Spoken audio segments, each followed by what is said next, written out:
That is too tight there in the north, I think success is ours because the north are more bloody. They are bloodier than the southerners. We are being very diplomatic here, and you can see the stance of the Igbos. The Igbos stance indicates that each and any time something like this arises, the Igbos are the one that lose their properties.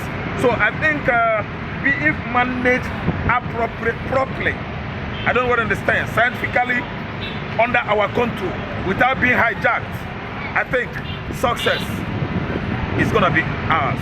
Okay. Protesters are going to succeed. So on the getting what is theirs. On the final note, it looks like what happened in Idumota recently was something you really want to look into. From your own point of view, what does that mean for traders, businessmen in Lagos? Okay, let me tell you what happened in the Idumota was. Let me just pick points, from history.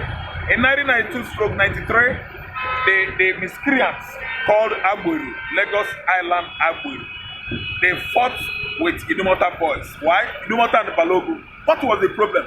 When every time container was imported from the axis of Apapa Wharf, after clearing the containers, they transport the containers from Apapa to where? Lagos Island, where you have Balogun, Idumota, and the rest of them, they are Pambo. So on getting to the destination of the goods, these Omonile, these Aburus, these miscreants, touts, would approach the Igbo businessmen, asking them for what? Money. It continued to thrive until 1992-93. The Igbo businessmen at Apambo, Balogu, Idumota said enough is enough. They clashed with Abu. Blood flew, because if you could believe me, I will tell you that if you see number of floating dead bodies, corpses the next day at Lagoon, you will actually know that Igbos, they are up to anything, everything. So where I'm going is that threat from Aburu is not a child play. It's a child play because if they take it serious, it could generate up to the level of inviting or importing mercenaries from southeastern Nigeria. If you talk of Aboro in the history of Nigeria, Upper Iweka is the oldest. Iweka himself was an Aboro man in 2012 during colonial regime.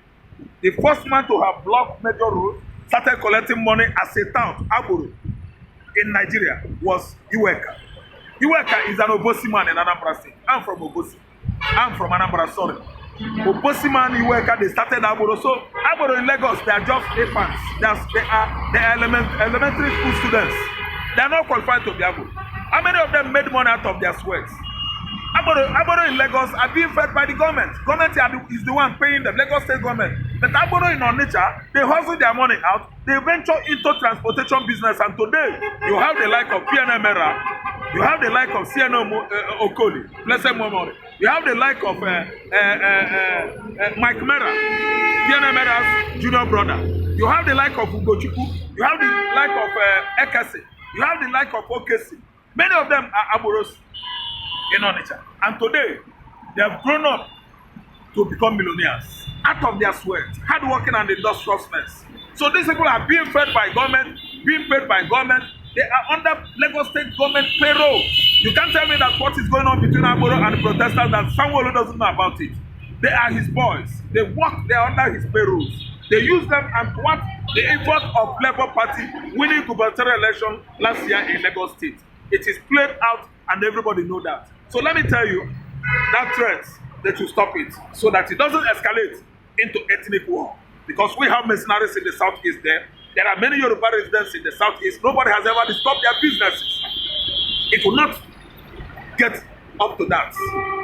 That's my take. Okay, on a final note, we have seen, let us look at month of July. This is the month Aguiyi was murdered. This is the month also we have lost two prominent illustrious son.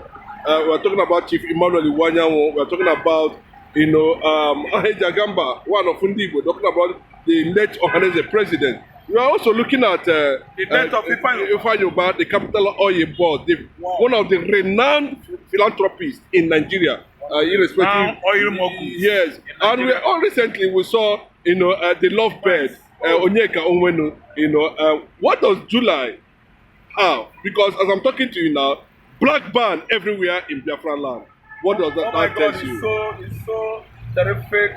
It's getting so emotional, to every Igbo man. And this is a month that most Igbos, I think, could look into in a calendar, in annual calendar, because month of July, I remember, was the massacre, the very month Igbos were massacred in the north during the Aguiyi assassination by federal troops. And it was the very month that, what do you call his name? Nzogu, Ifajuna, and Hassan Kassina carried out their coup. That was 1966. And it is due to this kind of political impasse, instability of politics in Nigeria, political crisis that orchestrated that coup. Because if Akintola was busy fighting Awolowo in the southwest, then in the north, in the southeast, nothing was working. Akintola and Awolowo, they were killing themselves here. Agbekoya boys, those boys that are throwing egg at each other, egg will catch fire. That was serious in the southern west, and that orchestrated the first bloodiest coup in Nigeria. And at the end of the day, someone that was innocent, Jetu Munakwe Aguiyi went down. And today, we are seeing July again as the month that most Biafrans have witnessed the worst demise of their icons. Iconic sons, iconic daughter. Onyeka Onwenu, a songstress, a lovebird. The current African, Mama Africa, is gone. She's dead.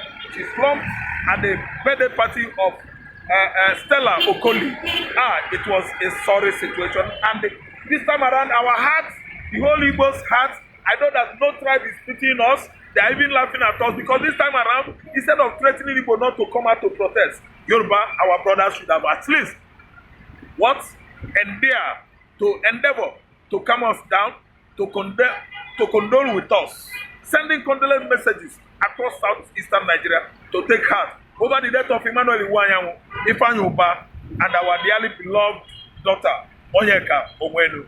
Instead, they are threatening to kill, to exploit, to marginalize, to suppress, to compress, to do what? To at least subject us to all manner of inhumanity, dehumanization. It is too bad. It is too bad. The month of July has brought us this pain, and I know that God. Thank you for that input. On the last note, do you think what is the reason why the Yoruba elites, the enlightened ones, have remained silent on the threat on Igbo in Nigeria and in Lagos? Just in 1 minute. Just 1 minute. The elites are silent because they know the kind of persons we are. The cause of the silence is what I can say that I can call jealousness. It's as a result of transportation of jealousy, not even enviousness. Because envy and the jealousness are not the same. So it is because they want to be like us. They try to work hard to be like Igbo man. They have found out that all facets of life, in all ramifications, Igbos are better. And instead of coming out to what? To tell us, you people are good, you have tried, you have done to help Southwest economy, you have done. You are best to live with us for years without fighting us, you have done good. They remain silent because they don't like us. They want Igbo to go down. Thank you.